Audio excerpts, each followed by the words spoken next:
Apareci no jantar de aniversário luxuoso dos meus pais, apenas para ouvir, desculpe, você não foi convidado.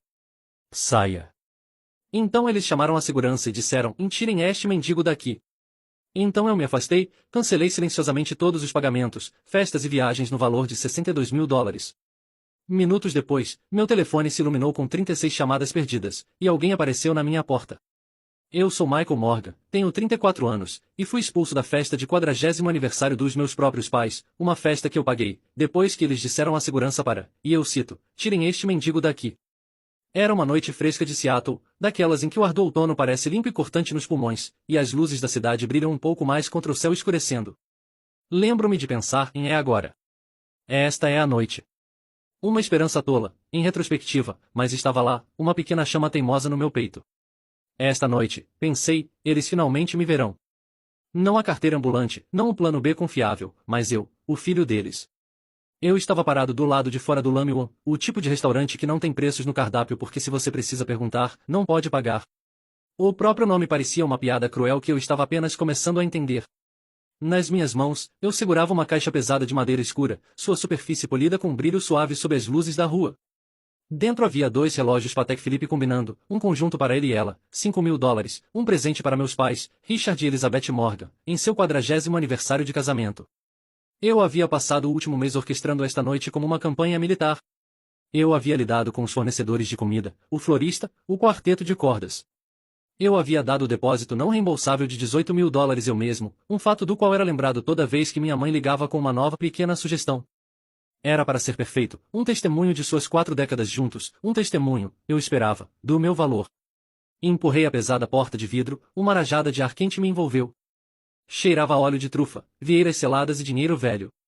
O maitre, um homem alto e impecavelmente vestido chamado Jean-Pierre, com quem eu havia falado uma dúzia de vezes ao telefone, me deu um sorriso educado mais tenso. Seus olhos piscaram nervosamente além do meu ombro. Sr. Morgan, ele disse, sua voz um murmúrio baixo e discreto. Boa noite, Jean-Pierre. Acenei, segurando a caixa de presente. Só queria deixar isso antes dos convidados chegarem. Onde estão meus pais? Ele não respondeu. Não podia. Seu olhar estava fixo na figura marchando em nossa direção. Meu pai. Seu rosto era uma nuvem de tempestade. Sua mandíbula firme como granito. Ele não estava olhando para mim. Estava olhando para Jean-Pierre, como se o maitre tivesse pessoalmente ofendido. Há algum problema? A voz do meu pai ecoou, o som cortando o burburinho educado do saguão. Ele me ignorou completamente. Dei um passo à frente, forçando um sorriso no meu rosto. Pai, feliz aniversário. Ei! Ele me cortou com um movimento brusco e desdenhoso da mão. Seus olhos, frios e cinzentos como o mar de inverno, finalmente pousaram em mim. Não era um olhar de reconhecimento. Era um olhar de irritação, como se tivesse encontrado chiclete no sapato. O que você está fazendo aqui? A pergunta ficou no ar, fria e cortante. Como assim? É a sua festa. Eu tenho o seu presente. Ele soltou uma risada curta e feia, um som como metal sendo rasgado. Ele se virou para o segurança parado perto da porta, um homem grande que de repente parecia profundamente desconfortável. Tirem este mendigo daqui, meu pai disse, sua voz pingando com um desprezo tão puro que era quase impressionante. Ele não é bem-vindo. A palavra mendigo me atingiu como um golpe físico. Sugou o ar dos meus pulmões. Eu, o homem que pagava a hipoteca deles, o homem que financiava os negócios fracassados do irmão dele, o homem que pagou pelo casamento extravagante da irmã dele. Um mendigo. Olhei do rosto do meu pai para o de Jean-Pierre, horrorizado. Vi alguns dos convidados que chegaram cedo olhando, seus olhos arregalados com aquela mistura única de choque e curiosidade mórbida reservada para os desastres de outras pessoas. A humilhação foi um rubor quente e doloroso que subiu pelo meu pescoço. Eu não discuti. Não levantei a voz. A chama de esperança no meu peito havia sido extinta tão completamente que não sobrou nada além de cinzas. Apenas dei um aceno único e apertado. Me virei e caminhei de volta para a noite fria de Seattle, apesar da caixa de presente ainda nas minhas mãos. Quando a porta se fechou atrás de mim, ouvi a voz do meu pai novamente, alta, clara e completamente triunfante, e finalmente, agora podemos começar. A caminhada de volta ao meu carro foi um borrão. Cheguei em casa no meu apartamento elegante e vazio com vista para o Lake Union. Era o tipo de lugar que gritava sucesso, cheio de móveis minimalistas e arte cara. Mas esta noite, parecia um túmulo. Caminhei até minha mesa, sentei e liguei meu computador. Abri um único arquivo, uma planilha que havia começado a criar anos atrás como uma piada sombria e privada. Chamava-se simplesmente Rastreamento de Apoio Familiar. Já estava preenchida com linhas de datas, descrições e valores em dólares. Rolei até o final e adicionei uma nova entrada, em 12 de outubro. Depósito da festa de 40º aniversário no Lame 1. 18 mil dólares. Olhando para a tela, para os números frios e duros que representavam uma década da minha vida, senti algo mudar dentro de mim. Não era raiva. Ainda não. Era um silêncio terrível e profundo. O silêncio de um motor que finalmente, depois de anos funcionando na reserva e orações, travou completamente. Aquele silêncio no meu apartamento era pesado. Era um silêncio que tinha peso e textura, cheio dos fantasmas de 1000 outros momentos, 1000 outros cortes, uma vida inteira me sentindo do lado de fora da minha própria família, olhando através de uma janela que era esperado que eu pagasse. Para entender o que aconteceu a seguir, você precisa entender a fundação sobre a qual aquela noite foi construída. Não era apenas sobre uma festa. Era sobre tudo o que veio antes, cada tijolo de desrespeito colocado ao longo de 34 anos. Minha mente voltou a um Natal quando eu tinha cerca de 10 anos. Foi um turbilhão de papel de presente rasgado e gritos de alegria. Minha irmã mais velha, Ritter, a criança dourada, ganhou uma bicicleta roxa novinha e reluzente. Meu irmão mais novo, Eric, o bebê da família, ganhou o mais novo console Nintendo. Eram presentes chamativos e caros que foram exibidos para meus pais admirarem. Oh, Richard, olhe! Minha mãe havia arrulhado, radiante olhando para Ritter. Ela não está uma figura? Essa é minha menina, meu pai havia dito, bagunçando o cabelo da Ritter. Eu havia passado um mês inteiro no meu quarto, secretamente lixando, tingindo e entalhando uma pequena caixa de madeira para meu pai.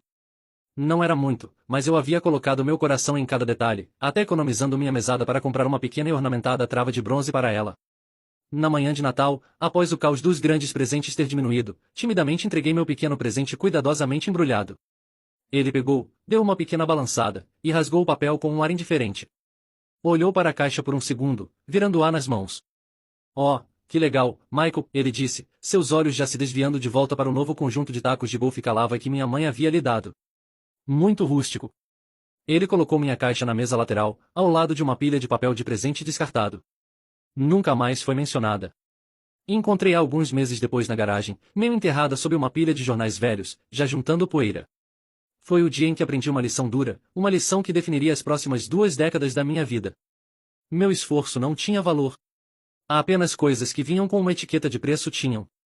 Conforme cresci, essa lição foi reforçada repetidamente. Eu não era naturalmente brilhante como Ritter, que parecia flutuar pela escola numa nuvem de charme e facilidade sem esforço. Eu não era o bebê mimado como Eric, cujo cada erro era recebido com um suspiro e um novo cheque. Eu era o trabalhador, o confiável, aquele que tinha que ganhar seu lugar à mesa. Então eu trabalhei. Trabalhei duro. Consegui uma bolsa para a Universidade de Washington, estudei finanças, e lutei para entrar numa empresa competitiva no centro da cidade. Aos 30, eu era um consultor financeiro bem-sucedido, especializado no mundo volátil mais lucrativo dos investimentos em tecnologia. Estava ganhando mais dinheiro do que jamais pensei ser possível. E foi quando as ligações começaram. Meu sucesso não era uma fonte de orgulho para eles. Era um recurso a ser explorado. Começou com a hipoteca da casa suburbana espalhafatosa deles. Michael, querido. Minha mãe diria. Sua voz como mel quente ao telefone. Seu pai e eu estamos apenas numa situação apertada este mês. Os impostos sobre a propriedade subiram de novo, você sabe como é. Eu sabia que não era uma situação apertada. Era um estilo de vida que eles não podiam pagar. Sustentado por cartões de crédito e as comissões minguantes do meu pai. Mas eu disse sim. E este mês se tornou todo mês, uma linha não dita no meu orçamento. Então veio Eric, meu irmão perpetuamente aspirante a empreendedor. Suas ideias eram sempre grandiosas. Seus planos de negócios sempre escritos em guardanapos. Primeiro, foi o food truck gourmet especializado em tacos Fugia. Dei a ele 50 mil dólares como empréstimo. Ele nunca teve intenção de pagar de volta. Faliu em 6 meses depois que gastou a maior parte do capital numa pintura personalizada. Depois foi um aplicativo revolucionário para avaliar cafeterias. Outros 30 mil dólares. Nunca nem foi lançado. O último foi uma cafeteria artesanal em Fremont. Desta vez tentei intervir. Visitei o local meio terminado. Ele havia gasto uma fortuna em madeira recuperada e lâmpadas Edison Vintage, mas nem havia garantido um fornecedor confiável de grãos de café. Eric, olhe. Eu havia dito gentilmente, segurando seu plano de negócios bagunçado. Seus custos fixos são enormes antes mesmo de vender uma única xícara de café. Suas margens aqui são muito apertadas. Talvez você devesse reduzir, começar menor. Ele arrebatou os papéis de volta, seu rosto corando de ressentimento. Não traga suas coisas chatas de trabalho para isso, Mike. Isso é sobre paixão, sobre uma vibe. Você não entenderia. Seus olhos se estreitaram. Apenas me diga se você está dentro ou não. A ameaça não dita estava clara. Se você não está dentro, você não faz parte da família. Então eu estava dentro. Por outros $75.000. Fechou as portas em menos de um ano. Cada vez, eu não estava apenas escrevendo um cheque. Estava comprando meu ingresso para o jantar de ação de graças. Estava pagando o pedágio para ser incluído na foto da família. E Heather? Heather era a mestra da exploração sutil. Ela nunca pedia uma esmola diretamente. Era refinada demais para isso. Ela apenas criava situações onde meu pagamento das coisas era a única solução lógica. Seu casamento foi sua obra-prima. Foi um evento luxuoso num hotel histórico com vista para o som. O orçamento continuou inflando como um balão de ar quente com um buraco. Oh, Michael. Ela havia suspirado durante um brunch um dia, parecendo perfeita e preocupada no seu suéter de cashmere. Mamãe e papai estão tão estressados com o custo do quarteto de cordas. Papai tem tido dores no peito só de pensar nisso. Eu gostaria que houvesse alguma maneira de ajudá-los. A implicação estava clara. Paguei pelo quarteto e pela escultura de gelo de 2 cisnes e pelo bar aberto que meus primos aproveitaram ao máximo. Mais de $40.000 no total. No casamento, durante a dança pai-filha, vi meu pai sussurrar no ouvido dela. E ela riu, seu rosto brilhando com felicidade pura e sem complicações. Senti uma pontada familiar, o fantasma de um menino de 10 anos com uma caixa de madeira empoeirada.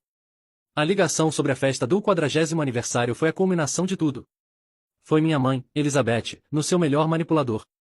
Michael, querido. Seu pai nunca admitiria, mas ele realmente quer fazer algo especial para nosso 40º. Ela começou. Estávamos pensando no Lamy One. É o favorito dele. Heather tem sido uma ajuda maravilhosa. Você sabe, ela está me ajudando com a lista de convidados. É só. O depósito é um pouco alto. Quão alto? Perguntei, uma sensação de pavor se acumulando no meu estômago. $18.000, ela disse, sua voz baixando para um sussurro conspiratório como se estivesse compartilhando um segredo, não fazendo uma demanda. Mas significaria o mundo para ele, para nós. Ela sabia exatamente quais botões apertar, a cenoura pendurada da aprovação do meu pai, a cutucada sutil me comparando à prestatividade da Heather. Cedi como sempre fiz. Transferi o dinheiro no mesmo dia, e tudo o que recebi por isso foi uma execução pública da minha dignidade. Olhando para meu apartamento escuro, as luzes da cidade piscando abaixo como um mar de estrelas indiferentes. Todas essas memórias giravam ao meu redor, formando um vórtice sufocante de ressentimento e dor. Senti um tremor nas minhas mãos. O silêncio no quarto não era mais quieto. E estava gritando. Era o grito coletivo de cada presente ignorado, cada dólar desperdiçado. Cada momento que engoli meu orgulho e mordi minha língua por um pedaço de afeto. Estava me afogando nele, o medo, frio e escorregadio de que eles estavam certos, que sem meu talão de cheques, eu era um mendigo, que eu não era nada. O pensamento era tão paralisante que mal conseguia respirar. Uma onda de culpa, insidiosa e familiar, me lavou. Eles são minha família. Devo perdoá-los. Talvez papai estivesse apenas estressado. Talvez eu tenha entendido errado. As desculpas, as mesmas que eu havia feito para eles minha vida toda, começaram a borbulhar, um veneno que eu havia estado disposto a beber por anos. Meu dedo pairou sobre o botão delete no meu teclado. Eu poderia apenas apagar a planilha, apagar a evidência da minha própria tolice. Poderia ligar amanhã, pedir desculpas por qualquer coisa que fiz de errado, e as coisas voltariam ao normal. Um normal doloroso, caro e esmagador da alma. Mas então, uma imagem piscou na minha mente, tão clara e cortante quanto um fragmento de vidro. O rosto do meu pai contorcido em nojo, seus lábios formando aquela única palavra, em mendigo. Foi isso, a rachadura final na represa. Respirei fundo e trêmulo. A culpa evaporou, substituída por uma clareza fria e dura. Eu não estava apagando a planilha. Ia terminá-la. Peguei meu telefone, minhas mãos surpreendentemente firmes. Rolei pelos meus contatos e pressionei o nome Jordan, meu melhor amigo desde a faculdade. A única pessoa que havia visto vislumbres dessa loucura por anos, que sempre dizia, cara, isso não é normal. Ele atendeu no segundo toque e, cara, como foi a grande festa? Seu pai realmente sorriu? Soltei um suspiro que não percebi que estava segurando desde que saí daquele restaurante, saiu como um som oco e quebrado. Eles me expulsaram, Jordan. Houve uma pausa do outro lado. Não era uma pausa de descrença. Era uma pausa de resignação cansada e frustrada. O que eles fizeram agora, Mike? Contei tudo. O presente, as palavras, o segurança. Não chorei. Minha voz estava plana, desprovida de emoção, como se estivesse recitando uma lista de compras. Quando terminei, o silêncio se estendeu por um momento. Estou prestes a fazer algo louco, disse, minha voz mal um sussurro. Acho que vou queimar tudo. Preciso de um amigo. Estou a caminho, Jordan disse sem um momento de hesitação. Havia uma nova energia na sua voz, um tipo de satisfação feroz. Não faça nada até eu chegar. E Mike, já era a hora. Jordan chegou 20 minutos depois com um olhar sombrio e determinado no rosto e um pack de 6 craftipa debaixo do braço. Ele não ofereceu lugares comuns ou segurança vazia como tenho certeza de que não quiseram dizer isso. Ele sabia que quiseram dizer. Apenas sentou no meu sofá de couro caro, abriu 2 garrafas, entregou uma para mim e disse, tudo bem, me mostre o estrago. Me mostre tudo. Na manhã seguinte, entrei no meu escritório 1 hora mais cedo. Minha assistente, Chloe, já estava na mesa dela, banhada no brilho frio do monitor. Ela é uma mulher objetiva no final dos 20 anos com um nível quase sobrenatural de eficiência. Pode organizar uma aquisição hostil e marcar uma consulta no dentista com a mesma energia calma e focada. Ela olhou para cima quando entrei, seus olhos afiados notando meu terno amarrotado e as olheiras escuras sob meus olhos. Você parece que lutou com um urso e perdeu, ela declarou, não sem bondade. Café preto, disse, e preciso reservar a sala de conferências principal pelas próximas horas. É um assunto pessoal. 1 hora depois, nós 3 estávamos amontoados na minha sala de conferências com paredes de vidro com vista para as ruas movimentadas do centro de Seattle. Parecia uma sala de guerra. Jordan estava lá para apoio moral, andando de um lado para o outro como um tigre enjaulado. Chloe estava lá para execução, seus dedos posicionados sobre o teclado do laptop. Eu tinha a planilha de apoio familiar projetada na tela grande no final da sala. Os números brilhavam na luz fraca, um monumento à minha própria tolice. O total na parte inferior era direto e obsceno, em $327.845, e isso era apenas o que eu podia documentar dos registros bancários dos últimos 10 anos. Jordan soltou um assobio baixo. Jesus, Mike, isso é uma casa. Você comprou uma casa para eles que eles nem sabem que possuem. Ok, disse, respirando fundo que fez pouco para acalmar o tremor nas minhas mãos. Este é o plano. Estamos sistematicamente cortando todos os laços financeiros que tenho com minha família. Com efeito imediato. Chloe, preciso que você seja minha representante nessas ligações. Não posso falar com eles. Quero que seja feito de forma limpa, profissional e sem emoção. Os olhos de Chloe escanearam a lista na tela, sua expressão ilegível. Então, um pequeno sorriso quase imperceptível tocou seus lábios. Era o sorriso de um jogador de xadrez que vê um checkmate em 5 movimentos. Com prazer, ela disse, puxando seu laptop para mais perto. Por onde começamos? Começamos com a festa, disse, um gosto amargo na boca. A cena do crime. Chloe foi uma maravilha de eficiência destrutiva. Ela conseguiu Jean-Pierre do Lame no telefone. Seu tom era educado mas firme, o equivalente verbal de um tijolo embrulhado em veludo. Sim, Sr. Jean-Pierre, está Chloe ligando do escritório de Michael Morgan.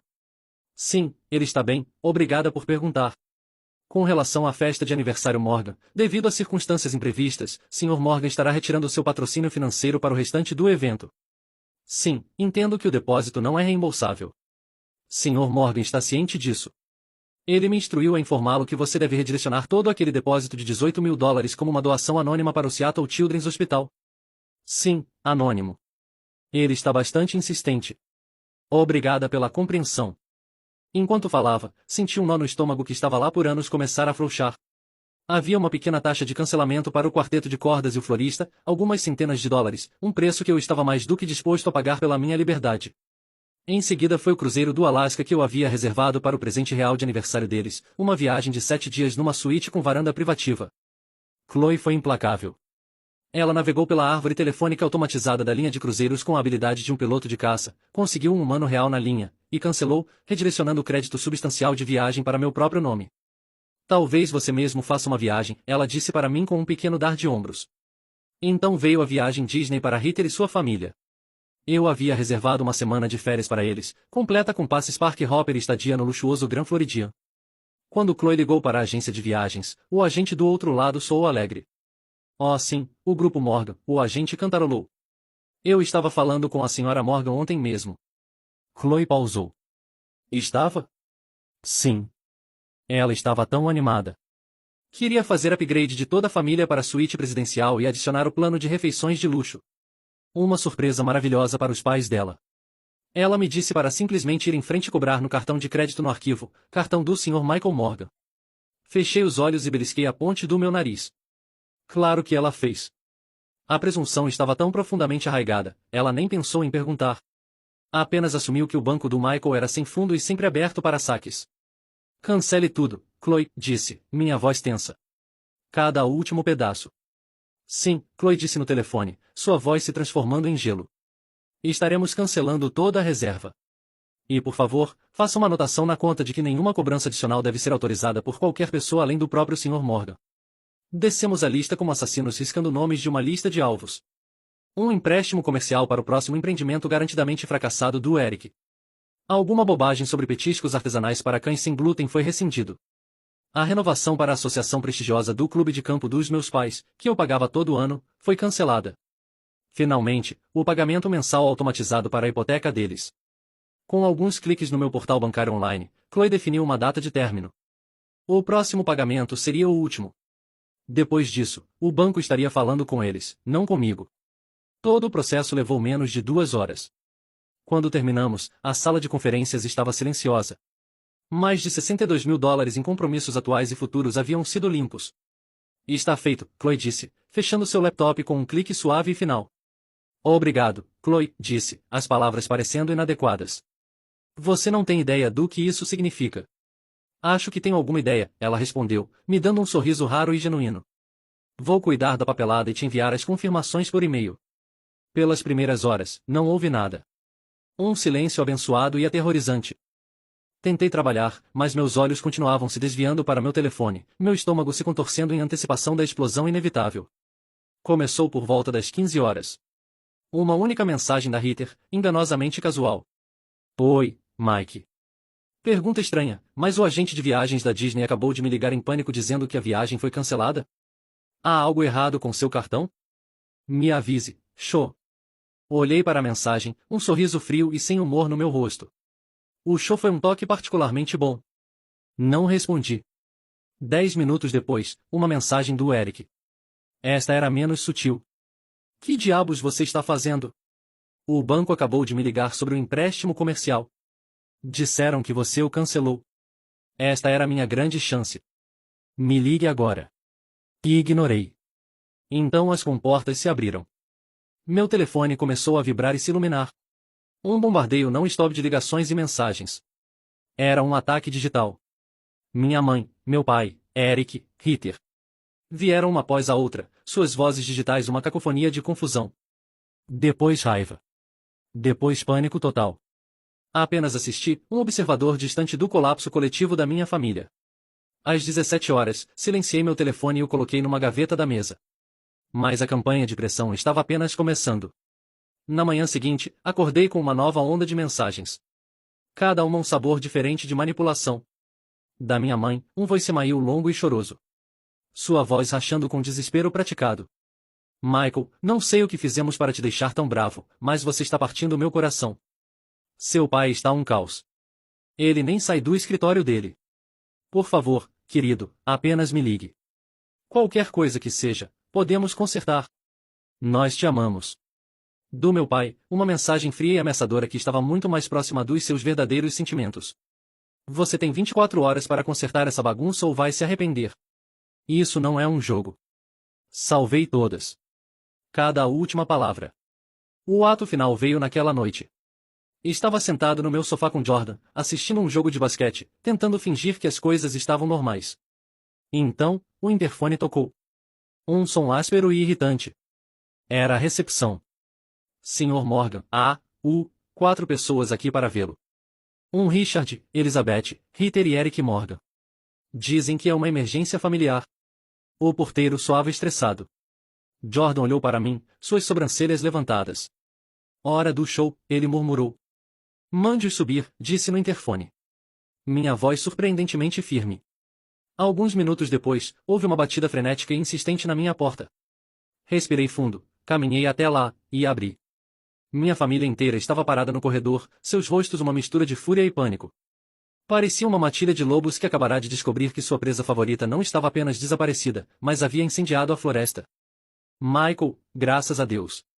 Minha mãe começou, tentando passar por mim para dentro do apartamento. Você precisa ligar para o banco. Ligar para o agente de viagens. Você precisa consertar isso. Consertar o quê? Perguntei calmamente, sem me mover, meu corpo bloqueando a entrada. Não se faça de bobo. Eric rosnou, seu rosto vermelho e manchado. Você sabe o que fez. Está tentando nos arruinar. Está tentando arruinar minha vida. Meu pai deu um passo à frente, empurrando para chegar à frente. Ele apontou um dedo no meu rosto, seus olhos perfurando os meus. Este seu pequeno ataque de raiva acabou. Está me ouvindo? Ah, acabou. Agora você vai pegar o telefone e desfazer cada pedaço deste estrago. Apenas olhei para eles, um por um. As 4 pessoas que deveriam me amar incondicionalmente. Não senti nada. Nem raiva, nem tristeza, apenas vazio. O poço emocional finalmente havia secado. Voltei para dentro do meu apartamento, peguei meu tablet da mesa de centro, e virei para eles. Na tela estava a planilha, cada item de linha, cada dólar, brilhando como uma acusação na luz fraca do corredor. Deixei que olhassem por um minuto inteiro. Assisti seus olhos escanearem os números. Assisti a raiva em seus rostos se transformar em descrença atonita. Vi o queixo do Eric relaxar. Vi a compostura perfeita da Rita rachar. Vi o sangue sumir do rosto do meu pai. Então olhei meu pai nos olhos e disse as 5 palavras que mudariam tudo. O banco está fechado. E fechei a porta nas caras deles. Depois que fechei a porta, um silêncio profundo e assombrado caiu sobre o apartamento. As batidas furiosas que esperava nunca vieram. Era como se a visão daquela planilha, a prova fria, dura e inegável da sua década de drenagem financeira, tivesse sido um balde de água gelada que extinguiu sua raiva, deixando apenas choque mudo. Do corredor, ouvi um soluço abafado, da minha mãe, e depois o som de passos se afastando. Jordan soltou um assobio longo e baixo. Bem, ele disse, tomando um gole lento da sua cerveja. Acho que isso foi melhor do que esperado. Nenhum dano à propriedade. Afundei no sofá, minhas pernas de repente parecendo feitas de gelatina. A adrenalina estava sumindo, deixando uma dor oca em seu lugar. Eu havia enfrentado eles, finalmente. Mas uma coisa que minha mãe havia gritado para mim durante sua diatribe na minha porta continuava se repetindo na minha mente. Uma seta venenosa. Num momento de pura raiva venenosa, depois de ver os números no tablet, ela havia cuspido, você é ingrato. Não tem ideia do que é lealdade real. Até sua avó sabia que você não seria nada sem nós para te guiar. As palavras eram destinadas a ser uma faca final e torcida. Uma maneira de me dizer que até a única pessoa na família com quem sempre senti uma conexão profunda e quieta, minha avó Eleanor, que havia falecido 5 anos atrás, havia secretamente me visto como um fracasso em potencial.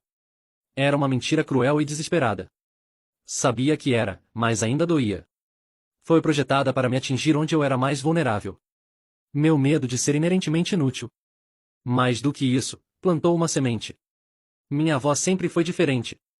Ela era quieta, observadora, e costumava olhar para mim com uma expressão triste e conhecedora nos olhos, especialmente quando meus pais estavam se gabando da última conquista da Ritter ou escrevendo outro cheque para tirar o Eric de apuros. Ela dava um pequeno aperto na minha mão, uma mensagem silenciosa que nunca entendi completamente até agora. O que ela realmente pensava? No dia seguinte, impulsionado por uma necessidade que não conseguia articular, me encontrei rolando pelos contatos antigos no meu telefone. Meus pais, em sua busca para criar uma câmara de eco perfeita, haviam sistematicamente afastado qualquer membro da família que não brincasse junto com sua narrativa. E isso incluía a própria irmã da minha mãe, minha tia Catherine. Elas haviam tido uma grande briga anos atrás sobre algo relacionado ao testamento dos meus avós, um evento que minha mãe sempre descrevia vagamente como Catherine sendo gananciosa. Não falava com ela há anos, mas seu número ainda estava lá, um fantasma no meu telefone. Meu dedo pairou sobre o botão de chamada. Esta era uma porta que não abria há muito tempo. Parecia perigosa, como se estivesse traindo minha família mais uma vez, mas desta vez num nível mais profundo. Mas a mentira da minha mãe havia se enterrado na minha mente, e eu precisava desarraigá-la. Precisava da verdade. Pressionei o botão. Ela atendeu no quarto toque, sua voz cautelosa, desconhecida. Alô? Tia Catherine, disse, minha própria voz soando estranha e jovem aos meus ouvidos. É Michael. Seu sobrinho. Michael Morgan. Houve uma pausa longa e atônita do outro lado. Podia ouvir um som fraco, como uma televisão no fundo. Michael, ela finalmente disse, sua voz amolecendo com uma onda de surpresa e calor que eu não estava esperando. Meu Deus, faz tanto tempo. Está tudo bem? A preocupação simples e genuína na sua voz quase me quebrou. Não tenho certeza, respondi honestamente. É uma história longa, mas preciso te perguntar algo sobre a vovó Eleanor. Concordamos em nos encontrar na tarde seguinte num pequeno café quieto em Ballard, um território neutro longe dos nossos respectivos bairros. Vi ela antes dela me ver. Parecia mais velha, claro, com linhas finas ao redor dos olhos bondosos e inteligentes. Os olhos da minha avó. Com ela estava minha prima, Rebecca, sua filha, que eu não via desde quando era adolescente. Rebecca me deu um sorriso caloroso e acolhedor que não tinha julgamento, nenhum constrangimento. Pareceu fácil, normal. Depois que pedimos nossos cafés e nos acomodamos numa cabine, respirei fundo e contei. Não tudo, mas o suficiente. Contei sobre os anos de apoio financeiro, a pressão constante, e a cena final e feia na festa de aniversário. Minha voz estava baixa e firme enquanto relatava o que minha mãe havia dito sobre minha avó.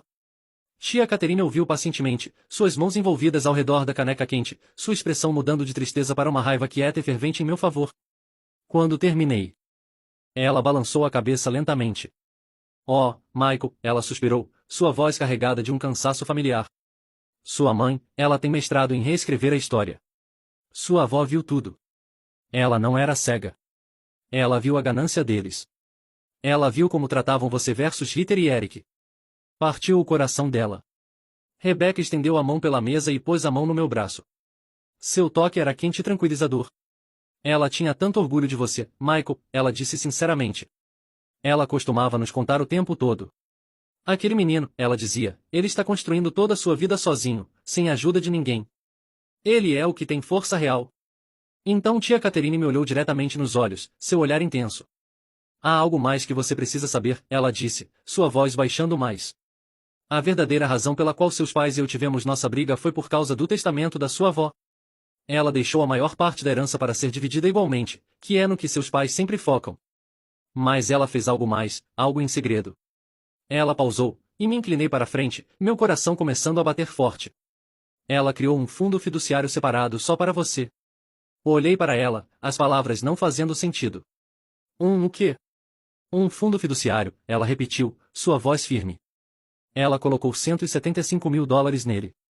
Era para ser mantido por um administrador terceirizado até você completar 35 anos, ou até o momento em que ela acreditasse que você seria forte o suficiente para ficar de pé sozinho, livre da influência deles. Ela escreveu uma carta para o administrador explicando o seu raciocínio. Ela sabia, Michael. Ela sabia que este dia chegaria, de uma forma ou outra. O mundo pareceu inclinar no seu eixo. $175.000. Era uma quantia impressionante, mas não era o dinheiro que me atingiu. Era a validação, o amor, a previsão, a prova concreta e inegável de que eu não havia sido louco. Alguém havia me visto. Alguém havia acreditado em mim o tempo todo. Era um escudo, forjado anos atrás pelo amor quieto da minha avó, e estava sendo entregue para mim exatamente quando eu precisava mais.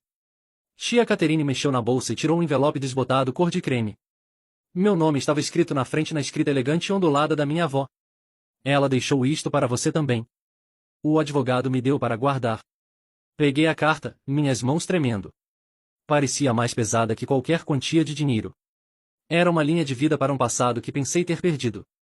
Uma confirmação de um amor que me disseram que não merecia. Não abri. Ainda não. Era demais, precioso demais. Eles não sabem sobre isso, Caterine continuou. Foi estruturado através de um advogado diferente, um velho amigo da sua avó. Ela queria ter certeza de que eles nunca pudessem tocar ou usar como alavanca contra você. Sentei lá, sem palavras, a carta apertada na minha mão. Não era uma arma para ser usada contra eles. Era uma armadura para mim. Era o conhecimento quieto e inabalável de que eu havia sido amado, verdadeira e incondicionalmente, pela matriarca da família. A mentira mais cruel da minha mãe inadvertidamente me levou à verdade mais profunda e curativa. Conversamos por mais 1 hora, preenchendo as lacunas dos anos perdidos. Pareceu fácil, como voltar para casa para um lugar que nunca soube que existia. Quando estávamos nos preparando para sair, meu telefone vibrou. Era uma mensagem da Chloe. Eles descobriram sobre seu jantar com o Sr. Chu amanhã à noite. Uma fonte na empresa dele mencionou para o marido da Ritter durante uma chamada de conferência. Meu sangue gelou. Sr. Chu era meu maior cliente, um titã na indústria de tecnologia. Estava à beira de fechar um negócio massivo com ele, o maior da minha carreira. Aquele jantar era o passo final celebratório, e minha família sabia sobre isso. A batalha não havia acabado. Eles estavam apenas mudando o campo de batalha do meu apartamento para a minha carreira. A sala de jantar privada no Canlis era a definição de poder discreto. Janelas do chão ao teto ofereciam uma vista panorâmica de tirar o fôlego do Lake Union e as luzes cintilantes da cidade. O ar estava cheio do murmúrio baixo de conversas importantes de outras salas e o distante e gentil tilintar de talheres caros. Este jantar não era apenas uma refeição. Era um palco, e naquele palco esta noite estava a performance mais importante da minha carreira. Do outro lado da mesa de mogno polida de mim estava sentado o Sr. Chun. Era um homem no final dos 60 anos com um comportamento quieto, quase plácido que desmentia uma mente afiada como navalha. Ele havia construído seu império de software do nada, e não tolerava tolos facilmente. Por 6 meses, eu havia trabalhado incansavelmente para ganhar sua confiança, gerenciando meticulosamente uma pequena porção de seu portfólio e provando meu valor através de diligência e resultados, não promessas vistosas. Esta noite era sobre finalizar um negócio que me veria gerenciando uma porção significativa de todo o seu fundo corporativo. Era uma oportunidade que mudaria a vida, definiria a carreira. Seu desempenho este ano foi impressionante, Michael, Sr. Chun disse, girando o vinho tinto profundo no seu copo. Sua voz era suave mas carregava peso imenso. Você é diligente. Não persegue tendências. Constrói valor. É uma qualidade rara num homem jovem. Obrigado, senhor, disse, meu coração batendo num ritmo firme e ansioso contra minhas costelas. Acredito em construir coisas que durem. Como eu, ele disse com um pequeno aceno. Como eu. Estávamos prestes a passar para os detalhes finais do contrato, que estava numa pasta de couro na mesa entre nós, quando a porta da nossa sala privada se abriu sem bater. Não era o garçom. Era meu pai, flanqueado pela minha mãe Ritter, que pairavam atrás dele como anjos guardiões malevolentes. Eles não estavam gritando ou berrando. Eram piores. Haviam vestido fantasias de preocupação amorosa. Seus rostos estavam gravados com preocupação praticada. Meu pai estava usando seu terno azul marinho mais sombrio, o que usava em funerais. Minha mãe tinha um lenço de seda apertado na mão, pronto para implantação. Ritter parecia à beira das lágrimas, seu lábio inferior tremendo na medida certa. Era uma performance perfeitamente coreografada. Sr. Chun olhou para cima, suas sobrancelhas franzindo em confusão. Seu jantar pacífico havia sido invadido. Meu pai deu um passo à frente, sua voz cheia de uma gravidade paterna falsa que fez minha pele rastejar. Sr. Chun, sinto muito interromper. Sou Richard Morgan, pai do Michael. Esta é sua mãe, Elizabeth, e sua irmã, Ritter. Ele gesticulou para elas entrarem, e se arranjaram num tablial de intervenção amorosa e relutante. Estamos tão preocupados com Michael, meu pai continuou, seus olhos fixos no meu cliente, me ignorando completamente. Ele tem passado por um momento muito difícil, não está sendo ele mesmo, tomando algumas decisões muito imprudentes e impulsivas que nos deixam profundamente preocupados com seu bem-estar. Minha mãe dava-lhe seus olhos secos com o lenço. Ele nos fechou completamente, ela disse, sua voz tremendo com emoção manufaturada. Somos sua família. Só queremos o que é melhor para ele. Só queríamos ter certeza de que ele estava bem, que não estava se metendo em água muito funda, Ritter adicionou, sua voz suave e cheia de simpatia fingida. Ele está sob tanta pressão no trabalho, tememos que não esteja pensando claramente. Nunca nos perdoaríamos se algo acontecesse e não tivéssemos tentado ajudar. Era brilhante, um ataque magistral e insidioso. Eles não estavam me chamando de filho ruim, estavam me chamando de profissional instável, um mau investimento. Estavam envenenando o poço, plantando uma semente de dúvida na mente do meu cliente mais importante. Estavam tentando destruir minha carreira bem na frente dos meus olhos, tudo sob o disfarce de preocupação amorosa. Era a opção nuclear. Senti uma onda de raiva branca e quente, tão intensa que fez minha visão nadar por um segundo, mas empurrei para baixo, bem fundo. Podia ver o cálculo nos olhos deles. Esperavam que eu perdesse a cabeça, que começasse a gritar, que tivesse um colapso. Queriam que eu provasse o ponto deles para eles, que mostrasse ao Sr. Chun que eu estava realmente instável. Tomei um gole lento e deliberado de água. O copo estava frio e pesado na minha mão. Coloquei-o gentilmente na toalha de linho branco, sem fazer som. Olhei para Sr. Chun, cujo rosto havia se tornado uma máscara elegível de neutralidade educada, e então virei minha atenção completa para minha família. Quando falei, minha voz estava calma, desprovida de raiva. Era a voz de um homem declarando fatos numa sala de reuniões. Instável, comecei, meus olhos se fechando com os do meu pai. Vocês acham que estou instável? Deixei a pergunta pairar no ar, o silêncio se estendendo. Deixe-me ver se entendo corretamente, continuei. Minha voz nivelada e medida. Minha instabilidade começou quando parei de pagar a hipoteca da casa que vocês não podem pagar? Ou foi talvez quando cancelei as férias de primeira classe de uma semana na Disney para a família da Ritter? Imagino que deve ter sido particularmente preocupante para vocês quando rescindiram o empréstimo comercial de US$ 75.000 para a terceira startup fracassada do Eric. Seus rostos começaram a mudar. Os olhares praticados de preocupação vacilaram, substituídos por flashes de choque genuíno. Este não era o roteiro que haviam ensaiado. Esperavam lágrimas ou raiva, não está dissecação calma e cirúrgica. Vocês estão preocupados que não estou pensando claramente, continuei, mudando meu olhar para minha mãe. Devem ter ficado preocupados com minha clareza de pensamento quando ficaram na porta de um restaurante que paguei e instruíram a equipe a tirar este mendigo daqui. Ou talvez sua preocupação profunda com meu estado mental tenha atingido o pico ontem à noite, quando mentiram na minha cara e me disseram que minha própria avó achava que eu era um fracasso. O rosto da minha mãe ficou pálido, depois manchado de vermelho. O lenço na sua mão se amassou. Guardei o golpe final para meu pai. Me inclinei ligeiramente para frente, minha voz baixando mas não perdendo nada de sua intensidade, nada de sua borda cortante. Mas vocês estão certos sobre uma coisa. Recentemente fiz uma descoberta que me fez questionar meu próprio julgamento. Por anos, questionei. Questionei por que passei uma década sustentando uma família que me via como nada mais que um caixa eletrônico. Pausei, deixando o peso das minhas palavras se assentar na sala silenciosa. E então descobri por que minha avó, Eleanor, criou um fundo fiduciário secreto para mim. Um fundo fiduciário de US$ 175.000. Assisti a cor sumir completamente do rosto do meu pai. Sua boca se abriu ligeiramente. O nome Eleanor e a quantia específica em dólares o atingiram como um golpe físico. Ele parecia completamente atordoado. Um fundo fiduciário, terminei, minha voz agora fria como gelo, que ela especificamente criou, com um advogado que vocês não conhecem, para me proteger da única coisa que ela realmente temia que arruinaria minha vida. A ganância de vocês. Silêncio. Um silêncio espesso, sufocante e absoluto preencheu a sala. As máscaras não haviam apenas escorregado. Haviam se estilhaçado em milhões de pedaços no tapete caro. Seu esquema feio e desesperado estava no sob a iluminação educada e elegante do restaurante caro. Sr. Chun, que havia estado assistindo toda esta troca como um falcão assistindo uma batalha entre uma cobra e um mangusto, lentamente colocou seu guardanapo de linho na mesa. Ele olhou para meu pai, seus olhos estreitados em fendas raivosas. Acho, ele disse, sua voz quieta mas carregando a autoridade imensa de um homem que constrói e destrói empresas antes do café da manhã, que vocês deveriam sair agora. Estou no meio de um jantar de negócios com um homem em quem confio completamente, e vocês estão invadindo. Meu pai abriu a boca, depois fechou. Não havia nada a dizer. Não havia mais mentiras para contar, mais performances para dar. Eles haviam perdido. Não apenas a discussão, mas a guerra. Haviam disparado seu tiro mais poderoso, e explodiu nas caras deles, levando sua dignidade junto. Sem outra palavra, os três se viraram e saíram da sala. Sua saída não foi raivosa ou desafiante. Foi a caminhada lenta e arrastada de derrota total e absoluta. A porta clicou fechada atrás deles, me deixando sozinho com meu cliente no silêncio ecoante e vitorioso. Nos momentos depois que a porta se fechou, o silêncio na sala era ensurdecedor. O único som era o martelar frenético do meu coração contra minhas costelas. A vista das luzes da cidade lá fora parecia impossível brilhante, quase surreal.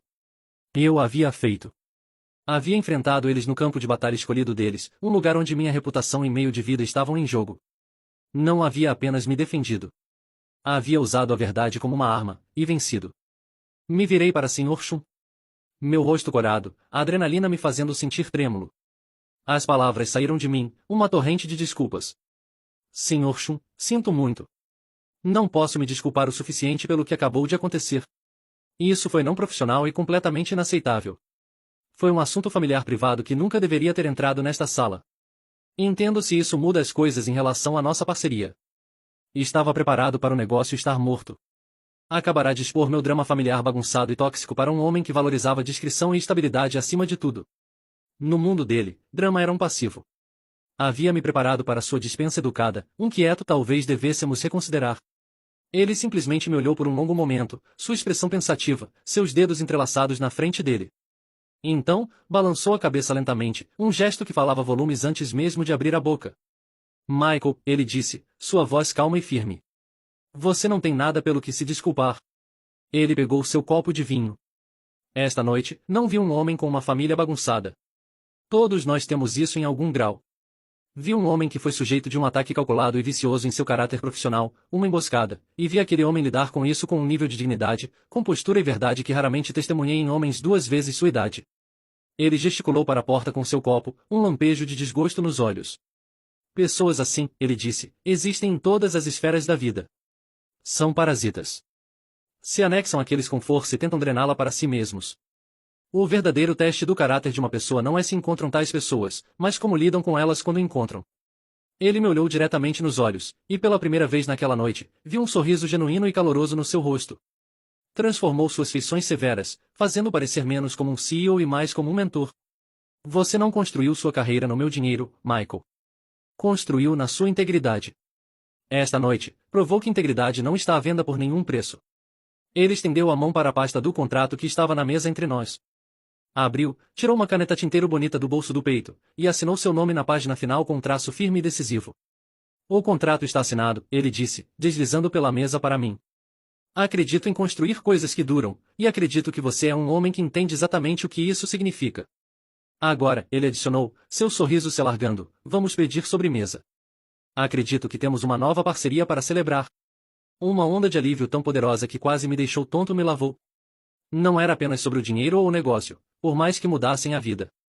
Era sobre suas palavras. Acredito em você. Era a validação que havia estado perseguindo minha vida inteira, e não havia vindo da minha família, comprada e paga com meu próprio dinheiro. Havia vindo de um quase estranho que viu meu valor, não minha carteira. Era real. Uma semana depois, concordei com uma reunião final com meus pais. Foi minha decisão nos meus termos, não na minha casa e não na deles. Nos encontramos numa cafeteria estéril e neutra numa parte da cidade que nenhum de nós frequentava. Era um lugar sem memórias e sem apegos emocionais. Eles pareciam menores, diminuídos. A raiva e presunção haviam sido substituídas por um silêncio sombrio e ressentido. Não estavam mais no ataque. Eram animais feridos e confusos. Tentaram, meio arter-lhe, se desculpar, mas suas palavras eram ocas, cheias de justificativas e mudança de culpa. Estávamos apenas preocupados com você, Michael. Você estava sendo tão secreto. Nunca quisemos que fosse tão longe. Seu pai estava apenas chateado. Escutei, mas não me engajei. Não discuti. Não havia sentido. Não sentiam pena pelo que fizeram. Sentiam pena de como havia resultado para eles. Quando terminaram, balbuciando para o silêncio, expus meus termos. Não era uma negociação. Era uma declaração de fato. Nosso relacionamento financeiro acabou, disse, minha voz uniforme e clara, não deixando espaço para má interpretação. Permanentemente. Não serei mais o banco de vocês, sua rede de segurança, ou fundo de emergência. Suas escolhas financeiras, sua hipoteca, seu estilo de vida, agora são seus. Pausei, deixando isso afundar. Assisti o rosto da minha mãe desmoronar, e meu pai olhar intensamente para sua xícara de café, incapaz de encontrar meus olhos. Se algum dia quiserem ter um relacionamento real comigo, continuei, um relacionamento baseado em respeito mútuo e amor genuíno, não no que posso fazer por vocês, a porta está aberta, mas é uma porta que terão que atravessar sozinhos. Terão que fazer o trabalho. A escolha é de vocês. Minha mãe começou a chorar, mas eram lágrimas de autopiedade, não remorso. Lágrimas pela perda de sua vida confortável. Não pela perda do amor do filho. Levantei. Tenho que ir, disse, enquanto saía da cafeteria para o sol brilhante e claro da tarde. Senti uma sensação profunda de liberação, como se um peso massivo e invisível tivesse sido tirado dos meus ombros. Era um peso que havia estado carregando por tanto tempo, nem havia percebido seu peso total. O fardo esmagador de suas expectativas, suas decepções, suas demandas constantes e não ditas finalmente havia ido. Não havia apenas fechado o banco. Havia executado a hipoteca de toda a dívida emocional que mantinham sobre mim. Finalmente estava verdadeiramente livre. Os 6 meses que se seguiram foram como aprender a respirar novamente depois de estar debaixo d'água por muito tempo. No início, o silêncio da minha família era perturbador, um vazio onde costumava haver estática constante de baixo grau de demandas e manipulações. Continuei esperando uma ligação, outro texto manipulativo, outro confronto encenado. Mas nada veio. Parecia que, sem a alavanca do dinheiro, não tinham nada a me dizer.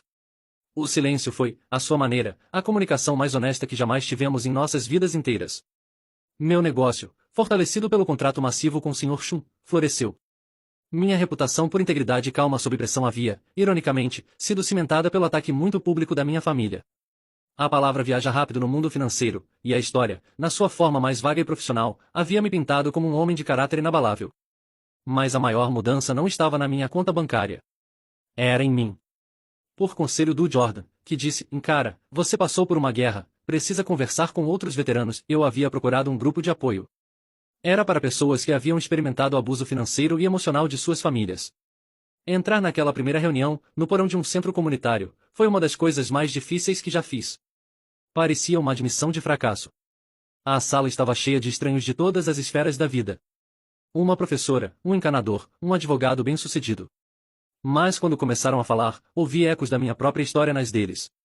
Uma mulher na casa dos 50 falou sobre seu irmão criança adorada, cujas dívidas ela ainda estava pagando.